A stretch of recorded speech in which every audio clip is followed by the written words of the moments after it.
And a good Friday evening to you. This weather video is driven by 802cars.com, representing 802 Toyota, Twin Cities Subaru, and 802 Honda, all located off of exit 7 on Interstate 89. Here's the storm system. We got a pretty good dry slot also working on in. This is that is going to form the mixed precipitation types, and we have a band of snow. This is going to ride northeast and overspread all of the region. A lot of this is now virga, really not reaching the ground. So latest indications are that we're going to see this part of the storm kind of slide this direction here and hang over the northern one-third, and that's where the most snowfall is going to be. Kind of a little bit more of a shift to the north. All of this combined, a kind of a wintry mix, starting out as snow, kind of a changeover in the middle part of the storm.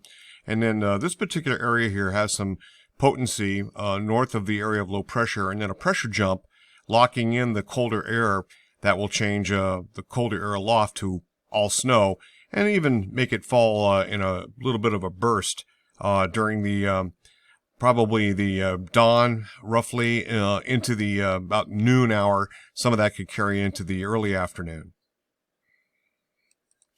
Quick look at the European model. Here's the snow spreading in. This is valid about 10 o'clock tonight, this evening. And then a little bit of a pickup as we start to see the first bit of a wintry mix, including some freezing rain. That's by 1 o'clock in the morning on Saturday. Then you can see this creep a little bit further north. This is valid about 4 o'clock in the morning. This is 7 o'clock tomorrow morning, Saturday. And then this area of low pressure here, you can see kind of a baggy area of the isobars here is going to reform another area of low pressure. And this is going to be a pressure jump, and it's going to lock in the colder air, and all of this basically changes to snow. And you can see that taking place. That's by 10 o'clock or between 7 o'clock and 10 o'clock in the morning tomorrow.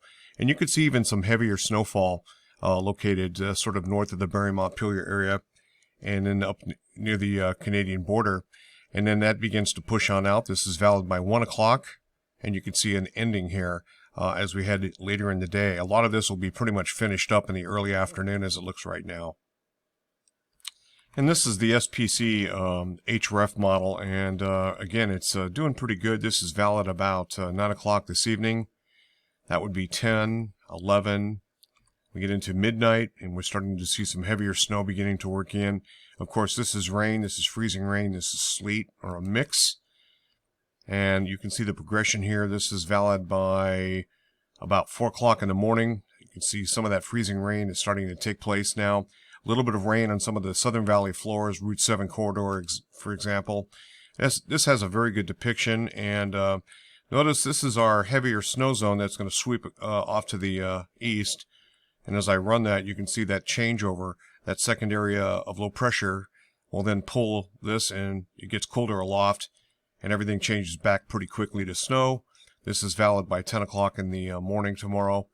That's 11, 12, 1, 2, 3, 4, 5, 6. And you can see the progression here. In the HER model of the HRRR, you can see this is about 10 o'clock this evening as snow begins to overspread the region. This would be 11, midnight, 1, 2, 3, 4 in the morning. You can see a pretty high tide mark here depicted by the HRRR model, with even the possibility of sleet as far north as even north of Burlington. This is valid at 10Z. So I'm going to go back to that 9Z. That's 4 o'clock in the morning. This is 5. And you can see definitely a big time shot of heavier snow beginning to spread the region as the pressure drop is starting to take place. Let's see, that is 6 o'clock in the morning. That is 7 o'clock in the morning. 8, 9, 10, 11. That would be noon, 1 o'clock in the afternoon, tomorrow Saturday. That's 2, and then it's pretty much finished at that point in time. Roger Hill, Wuthering Heights. Thanks for watching.